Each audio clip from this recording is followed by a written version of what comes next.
Often narcissists will mirror. They will mirror you. They'll mirror what's going on. They'll reflect back to you what's actually happening. And sometimes it can get really confusing for a lot of people because they don't exactly know what's going on. Sometimes it might be in the middle of an argument. Sometimes it might be just in regular everyday life. But oftentimes they'll come to you and they'll start mirroring you in different ways. Oftentimes people see a narcissist that'll mirror you in sickness. So all of a sudden you've got a headache and you've been struggling with this headache throughout the day, and then you tell the narcissist and they're like, oh my gosh, like I have a headache too, like it's been so bad. And all of a sudden you start seeing like, wait a second, like 5 minutes ago you didn't have a headache and you didn't say anything about it. Now that I say something, you instantly kind of show back that all of a sudden you have a headache. What's going on with that? Oftentimes you'll see that with sickness. It'll like pop up really quick, like a headache, a cold, sinus infection, like whatever it might be, like, oh my gosh, all of a sudden, like I'm feeling that way as well. And normally what it'll show up as, it'll be bigger and larger and much more dramatic than anything that you could ever come up with. So if you have a cold that's affecting you 5%, they've got a cold that's affecting them 100%. And you just see like a huge thing that happens whenever sickness hits. My wife would always tell me, like, you are like a big baby when you're sick, but you're like awfully narcissistic when you're sick, because of the fact that I would get worse. Like, it's not about me, so I have to make it about me. So if she's feeling sick, then, oh, I've got a cough, or, oh, I'm struggling with something too, because the attention has to be back on the narcissist. That's what the narcissist craves. That's what they look for. That's what they want. So you've probably seen many times where you've been sick and all of a sudden they've been sick. Things like that. Oftentimes they do it with different types of emotion, like being sad. So say you're struggling with sadness over something, they might mirror that sadness and try to be more sad, try to appear more sad than you. Or maybe you're hurt by something and they'll twist it around. You know, you might say like you're hurt because they didn't really acknowledge your feelings, and they come right back at you, well, I'm really hurt because you didn't acknowledge my feelings. And it's really like you're just looking at an exact reflection. Like you're saying one thing, they're reflecting the same exact thing back to you, mirroring, so that they don't have to take accountability for what they're doing. It's a lot easier to push back on the other person than it is to actually own and acknowledge, hey, I might have actually hurt that person. It's a lot easier to be like, you know what, you hurt me, instead of actually saying, you know, you're right. I actually did hurt you with my words, with my actions, and I shouldn't have done that. Narcissist isn't going to say that because they're not going to come to the place where they're going to be honest about what they're dealing with. They're going to be honest with what they're doing, that they're going to be honest with who they actually are. They're going to avoid that as best as possible. You might have also seen this in different aspects of betrayal. I feel really betrayed because you went out and cheated on me. And the narcissist says, well, you betrayed me by looking at another person 10 years ago. Like whatever it might be. Like seriously, like I've heard some crazy stories. But they're going to look at tiny little things that you might have made a mistake, or that you might have done something, or there might be nothing credible at all, but they're going to try to pull out one small thing out of thin air saying, well, you betrayed me. You messed up one time, so that justifies my 20 affairs. You brought this person home and I didn't appreciate them, and that's why I'm giving you the silent treatment. There'll always be a justification of how you betrayed them when you didn't really do that at all. But there's never an accountability. There's never a thought process of like, maybe I did hurt them. No, it's always justified, and a lot of times it's mirrored back. They often mirror back different types of feelings. It could be any type of feeling that's on there. Sometimes they'll just try to mirror those same feelings back so that they don't have to take accountability for the feelings that you're putting out there, for the feelings that you're saying. So narcissists oftentimes will mirror you in different aspects like that.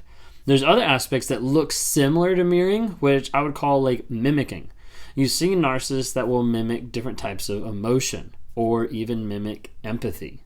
Early on in a relationship, oftentimes a narcissist will mimic empathy by sharing traumatic events with you, by sharing trauma that they went through, by sharing a bad relationship, by sharing something catastrophic that happened in their life.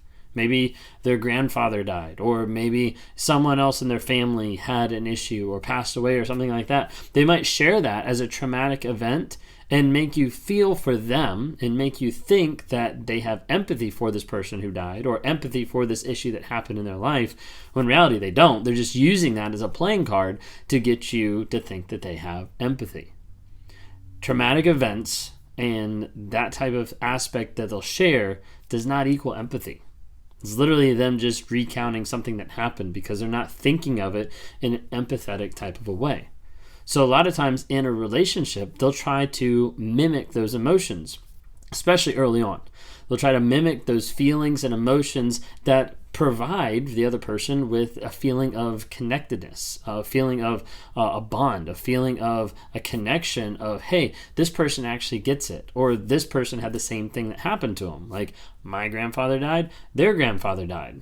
Mirroring, and then we're also going to bring in the idea of mimicking, saying, hey, this is what I had to go through, and I felt really bad that this happened. When in reality, they don't. It's just trying to mimic those types of feelings. Then with this, when they mirror and when they mimic, they end up getting to the place where they're manipulating. Because all it is just manipulating your thoughts, your feelings, your emotions, so that you don't have a voice, so that you don't have a way to be able to share and bring up actual problems, actual things in the relationship. Maybe you've been on the side of it where the narcissist is just saying like, hey, like, it's just all you. Like, we just have a communication problem. Like, we just need to get this figured out. And then they discount everything else that they've done, every issue, every abuse that they've done, by trying to boil it down to something else so small that you own the blame for. So as a result, they start to manipulate how you feel based on how they're mirroring. Oh, well, you feel that way? Well, you feel that way because you hurt me. You feel that way because you did this. The reason why you feel that way is not because I betrayed you, but is because you betrayed me. And that's the punishment that I gave you. That's the result of what happened because you betrayed me, because you hurt me. And you'll see this come back over and over and over again. And what they'll do is they'll manipulate you versus how they feel, versus how they interact. Whatever they're going through, whatever they're thinking, they'll start projecting that onto you and be like, oh, you must be angry. You must be jealous. You must be frustrated. Well, they'll use the phrases like, I'm not jealous about this, but, and boom, they run right into it just even more. You see it over and over again. So be really careful when you're interacting with someone and you're catching a lot of mirroring and a lot of like mimicking. Mimicking, I think, is a little bit harder to catch. Mirroring is a little bit easier to catch, I think. Whenever you're looking at red flags in another person, you're saying something and they're saying the same thing back. Now, I did mention sometimes it comes out in like arguments. Sometimes it comes out in accusations as well. And so a popular one with the aspect of mirroring in accusations is the idea of cheating.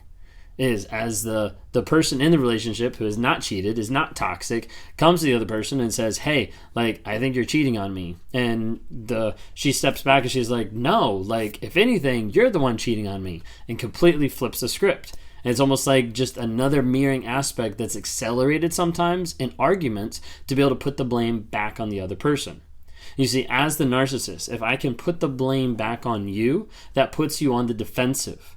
Sometimes if I do it long enough, it'll start to be gaslighting and manipulation to the point that you might even think that you might even think that you cheated because you met somebody for lunch for a business meal, or like might think that you cheated because X, Y, and Z when there's nothing there. But as a narcissist, if I can convince you of that, if I can manipulate that back, then I put you on the defensive, and that gives you less time to come at me.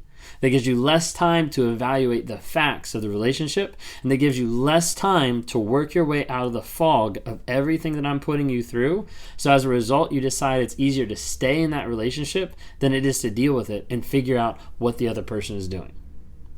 A lot more tips, a lot more things coming, but I hope you like what you saw. If you did, please subscribe to my channel. Would love to have you interact with some of the other social media. We're on TikTok, Instagram, and Facebook. If you're interested in listening to the podcast, I've got that on Apple Music, Apple Podcasts, and then also on Spotify. I don't know why I'm blanking. But anyways, thank you so much for watching.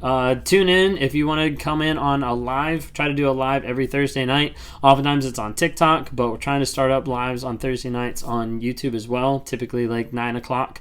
Also, If you're in a relationship with someone who is narcissistic, if you're in a relationship with someone who you've dealt with and has been abusive, like, feel free to reach out. I do meet with people. I have one-on-ones daily with people who have struggled with narcissistic abuse and who've struggled to deal with that and who struggled to break free, to get rid of the trauma bond, to get rid of the crazy feelings and the crazy thoughts of everything going on coming out from a narcissistic relationship. If that's you, then feel free to grab it on the website, rawmotivations.com, grab a one-on-one. Would love to have a chance to talk to you. So the goal to be on here is to bring awareness, growth, healing, and change. That's my purpose on this platform. Hope you subscribe. Thank you so much.